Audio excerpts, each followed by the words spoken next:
Amados, bom dia, a paz do Senhor. Estamos mais um dia aqui no Devocional de Histórias do Amor, a história do amor de Deus comigo e com vocês. Meu nome é Angélica Costa, sou serva de Deus chamada para pregar o Evangelho.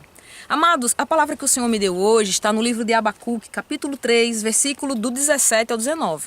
É uma palavra bem conhecida nas igrejas que diz o seguinte: mesmo não florescendo a figueira, e não havendo uvas nas videiras, mesmo falhando a safra de azeitonas, não havendo produção de alimento nas lavouras, nem ovelhas no curral, nem boi nos estábulos, ainda assim eu exultarei no Senhor e me alegrarei no Deus da minha salvação.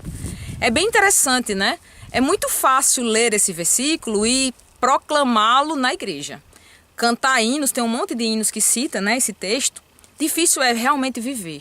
Amados, quando você se vê numa situação de que tudo aquilo que Deus lhe disse não acontece, né? Deus diz que vai dar produção, que vai nos proteger, que vai nos ajudar, que é o nosso Deus, que é o nosso Pai que cuida de nós, e de repente você vê, na sua vida não floresce nada, a sua vida financeira está horrível, né? A sua vida familiar também não está muito bem. Então você vê todos os problemas pipocando na sua vida. Normalmente, qual é o nosso primeiro foco? Se rebelar, ficar com raiva. Não, eu sirvo a um Deus e Deus tem que resolver, e Ele tem que resolver hoje. Se Ele não resolver, eu saio da igreja. Se Ele não resolver, eu não acredito que Ele é Deus. Mas o teste está exatamente aí. Quando Deus te dá uma promessa, ou quando Deus diz que vai cuidar de você, Ele vai cuidar de você. E Ele vai cumprir, porque a palavra diz que Ele é fiel em cumprir. E Ele vela pela sua palavra. Mas existe esse período, sim, em que a videira não floresce. Existe o tempo em que o pé de azeitona não dá azeitona. Existe o tempo em que você olha para o seu curral e não tem nada. Mas Deus, Ele quer, naquela circunstância, fazer com que você acredite. É muito fácil eu acreditar em tudo que eu vejo. Eu vejo uma pedra, eu sei que é uma pedra. Eu quero ver a gente acreditar naquilo que Deus diz, mas a gente não vê. Isso é fé. A fé é a certeza e a convicção daquilo que se espera, mas se não vê. A gente não está vendo aquilo. Muitas vezes a gente está vendo até o contrário, né? A gente vê Abraão, o pai da fé, quando Deus prometeu que ele ia ser pai de multidões, ele era um velho de 100 anos, impotente, que a palavra diz, pela idade, né? Que a palavra diz que as carnes dele já estavam mortas. Sua esposa tinha quase 100 anos e era estéril. O que é que fazia com que Abraão acreditasse naquela promessa? Só a palavra de Deus. Mas no início ele não acreditava, ele até riu. Ele até suspeitou que não fosse verdade, mas com o decorrer do processo, onde ele conheceu Deus, onde ele teve intimidade com Deus, ele foi aprendendo a ter fé. E aí ele se tornou o pai da fé. Ele não era o pai da fé quando ele foi chamado, ele se tornou, porque a sua fé amadureceu. E amadureceu como? Na dificuldade, na falta daquilo que Deus prometeu, mas a gente não está vendo. Deus não vai dar circunstâncias favoráveis para que você aprenda a ter fé, não. Quanto menos fé você tiver, mais circunstâncias desfavoráveis você vai ter.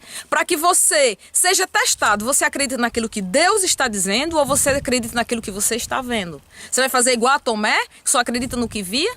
E aí o grande teste é, quando nada dá certo, você vai louvar? Quando nada dá certo, você vai acreditar ou você vai reclamar?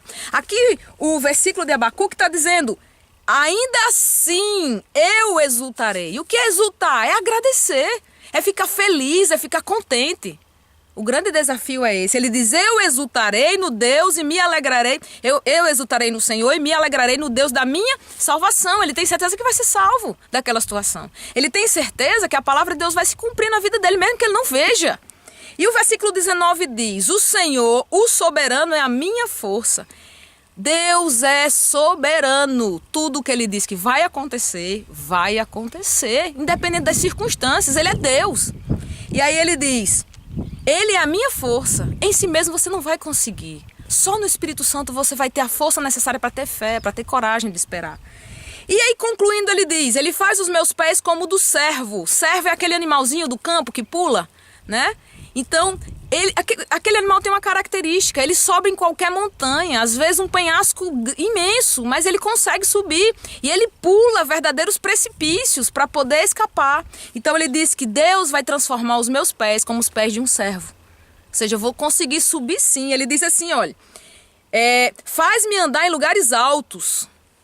Então, amado, se você está tendo dificuldade, se você foi colocado numa prova em que a figueira não floresce, em que a videira não dá os frutos, em que Deus diz que vai ter muito animal no seu rebanho e você não está vendo, escolha acreditar. Escolha amadurecer sua fé. E lembre-se, tudo coopera para o bem daqueles que amam a Deus e são chamados para o seu propósito. Você foi chamado para o propósito de Deus, você ama a Deus, você está no caminho de Deus. Confie, acredite que tudo vai acontecer a seu tempo. Amém? Vamos orar por isso?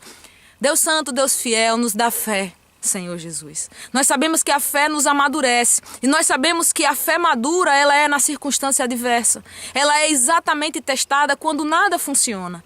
Pai, nos dê a tua força espiritual, no teu espírito, para que possamos suportar esse período, Senhor Jesus, em que as circunstâncias não são favoráveis. E assim que formos aprovados, louvando, acreditando em tuas promessas, elas possam se cumprir no teu tempo, em nome de Jesus. Que o Senhor te abençoe e te guarde. Que o Senhor resplandeça o seu rosto sobre ti e tenha misericórdia de ti. Que do céu o Senhor incline para ti o seu rosto e te dê a paz.